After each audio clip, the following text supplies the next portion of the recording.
So just a good food for thought moment. This morning, sometimes I kind of wake up in a different mood, y'all. I don't even know what be happening. But I'm gonna just read y'all this title real quick. The beautiful plant whose growth was stunted by the stomping of others, right? And how I got on this is I was watching YouTube clips, and this one guy was giving his testimony, and it was so dope, and it reminded me so much of myself. And I was just thinking about God and how being in this world kind of wither you a little bit, you know. And he gave me an analogy that helped me, like help me. And that's what he said. He was like, I'm a plant, a beautiful plant. I started off as a seed. I started sprouting above the ground. I was pretty in nature, but there were people who never looked down to see what they were stomping on. And so in life, I've often felt stepped on, and I've often felt like that has stunted my growth in a sense, a little bit, you know. And I found myself thinking about myself being a plant, and I looked up at the trees like, Lord, I should be as tall as these trees by now. If I wasn't getting stepped on, I'll be a skyscraper, right?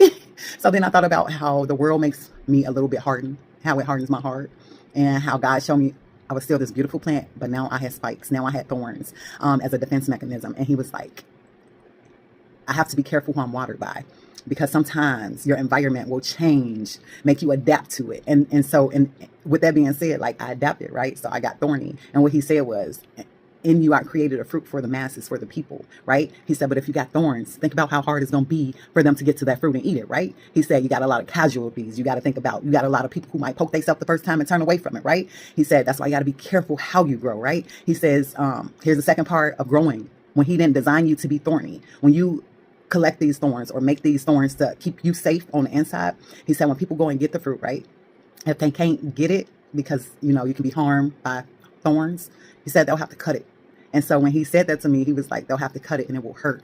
It will hurt. So what I took out of that is let it hurt in the first place. Don't create thorns where God didn't make thorns for you. Know that he loves you just as you are, and ain't nobody perfect. The only perfect thing in your life is Jesus. And I just love that he said that, because now I have to be careful, because I have people who will want to come and eat of the fruit. And if it's not the fruit that God designed for them, because I got in the way of that, I'm letting people down. So I hope this helped y'all. I hope y'all had a really fantastic day, and know that your day goes exactly how you created. With that being said, stay blessed, y'all. I love y'all, fam. God loves you more. Peace out.